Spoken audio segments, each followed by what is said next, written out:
What is up, guys? It is Quinn here, and in this video, we're going to be jumping into my running back start sits heading into week 5.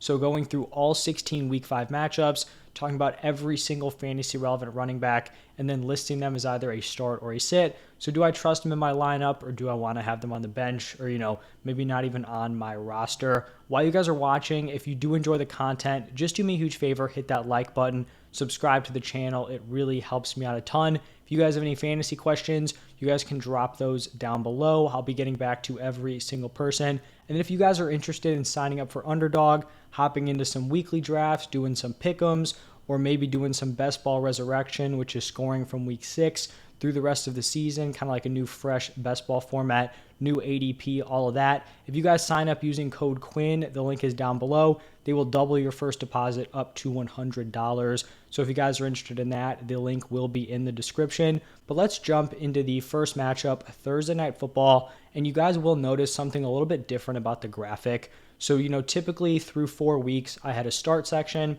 I had a sit section.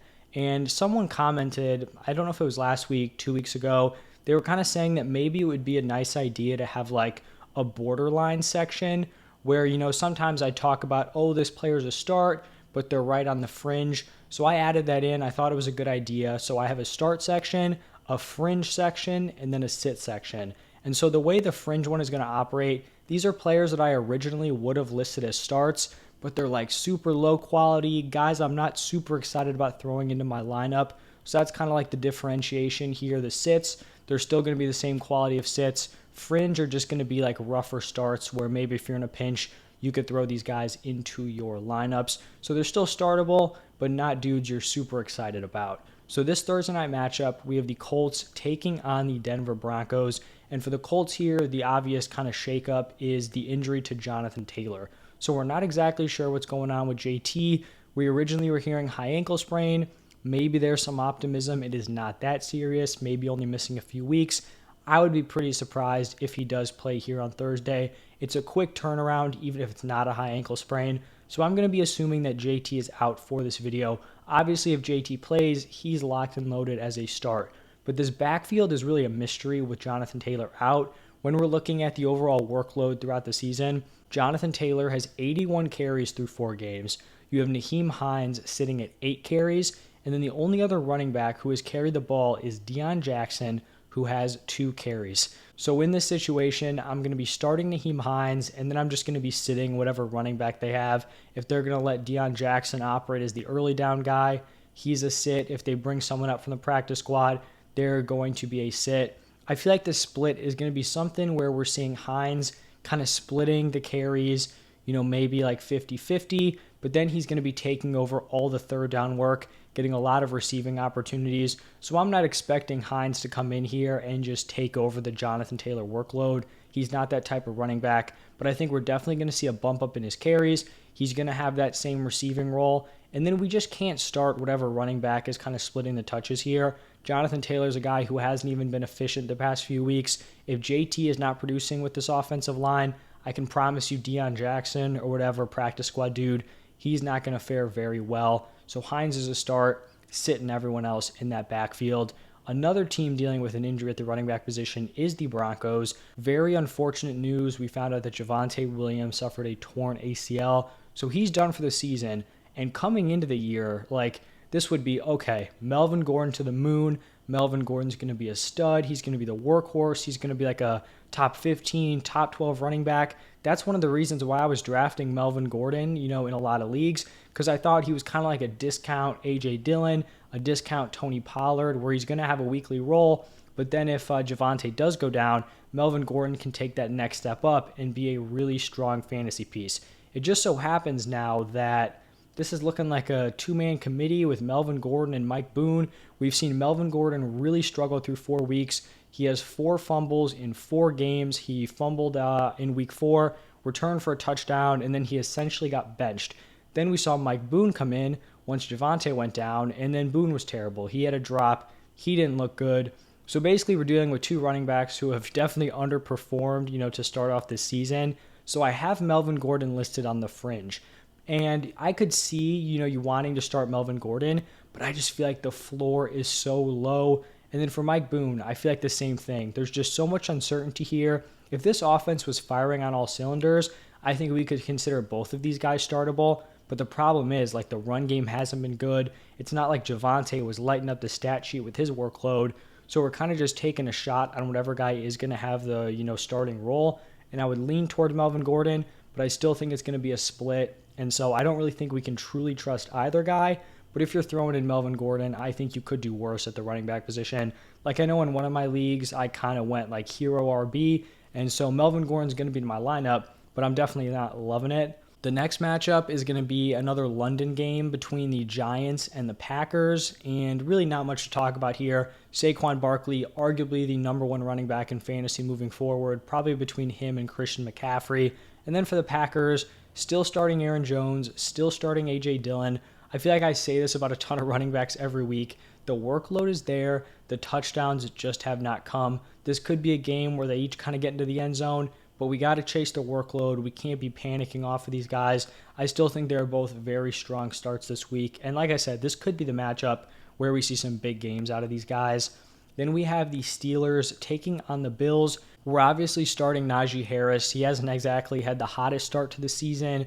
The receiving role in his last performance on week 4 was unfortunate. We have Kenny Pickett coming in. Maybe that can kind of ignite Najee Harris here.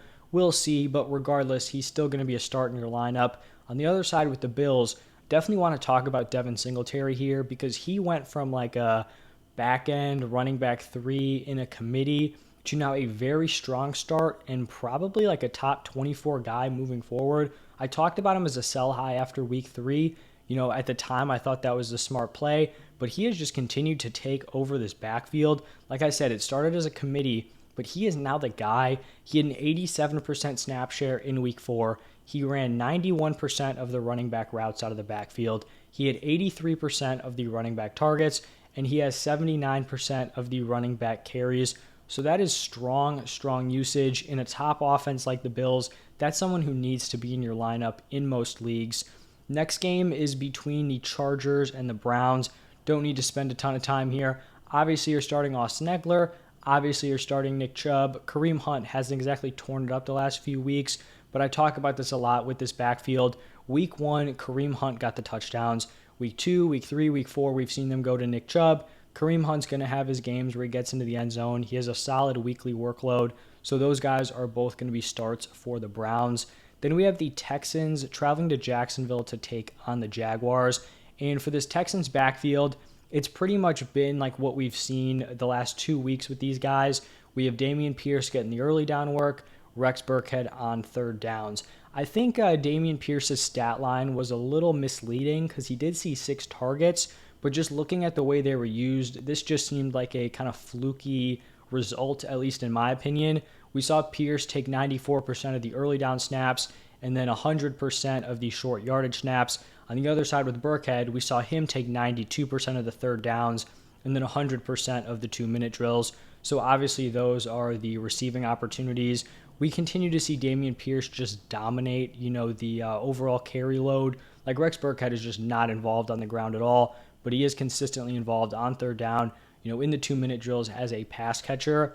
This is probably going to be a tougher matchup against the Jaguars.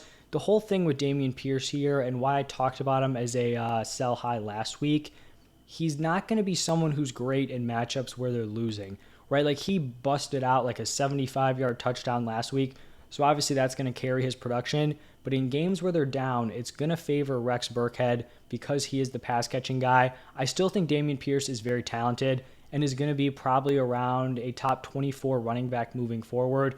But that is kind of like the archetype he falls in, kind of like that Damian Harris, mold, but, not a guy sharing with Ramondre Stevenson, a lesser version of Ramondre.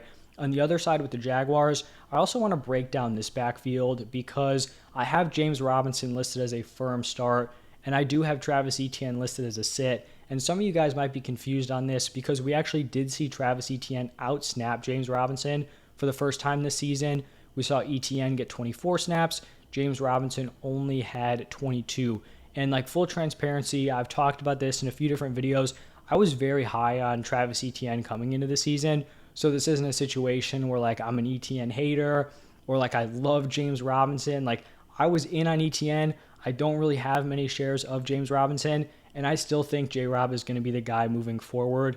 Like the last week's performance with the Jaguars going up against the Eagles, that would have been the perfect game script for Travis Etienne to kind of have a breakout, put together a nice performance, right? We have James Robinson getting the early down work. He's probably going to be getting the goal line opportunities.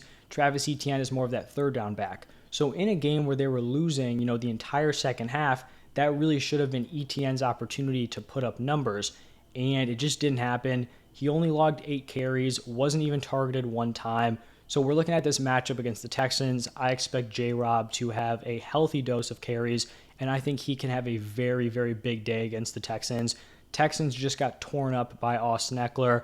I think James Robinson really can put together a top 10 running back finish this week. So he's definitely not someone I'm panicking on, after one down game. Then we have a divisional matchup between the Bears and the Vikings. And on the Bears side, we still have some things up in the air here. So right now you can see I have Khalil Herbert listed as a start. This is obviously assuming that David Montgomery is going to miss. Montgomery's injury has kind of been pretty ambiguous so far.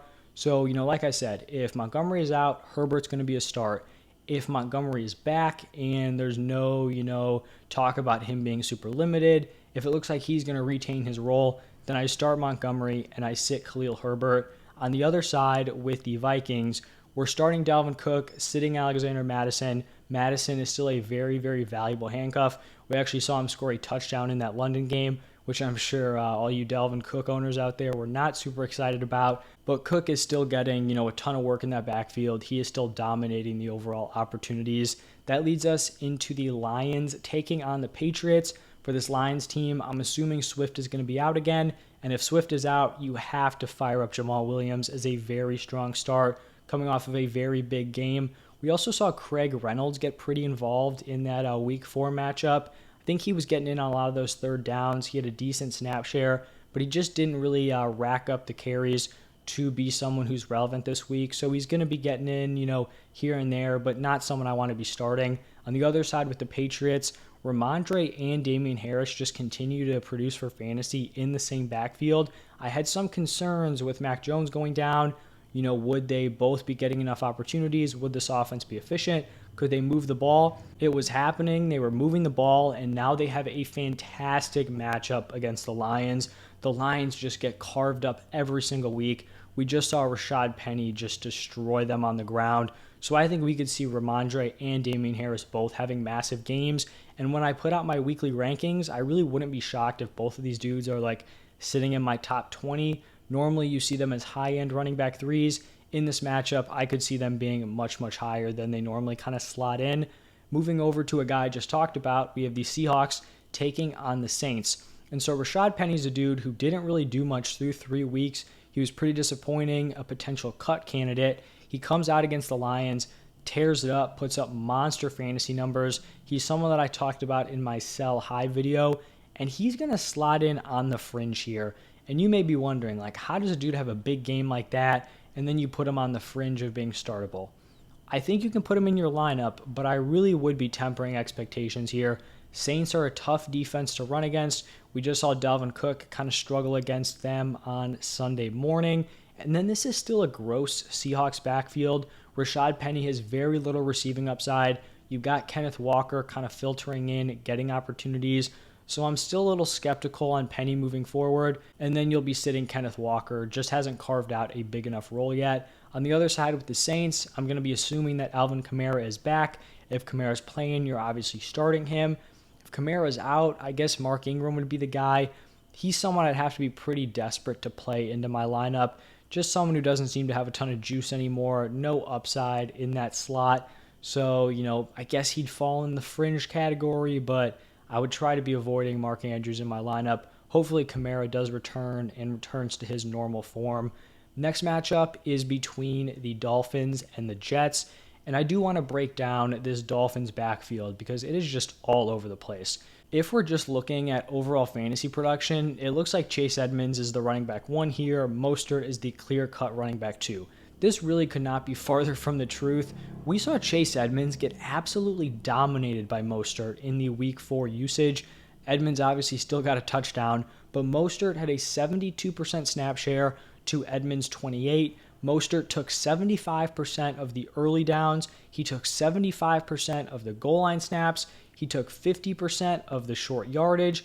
And then he took 100% of the 2-minute drill, and then 57% of the third downs. So just dominant. Like at worst, the worst category, he was splitting 50-50 with Chase Edmonds. We saw him at 15 carries to Edmonds 5. They each had 3 targets. So far, Edmonds' only redeeming quality has been touchdowns. And it was something where last week I was like, we can start him because he is getting like some goal line looks. He has touchdown upside. But we cannot be relying on that anymore if Tua is the quarterback. And also, like, the snap share at this point is just too extreme. It wasn't this bad heading into week 4. But with Tua out, the touchdowns probably aren't going to be there like they were before.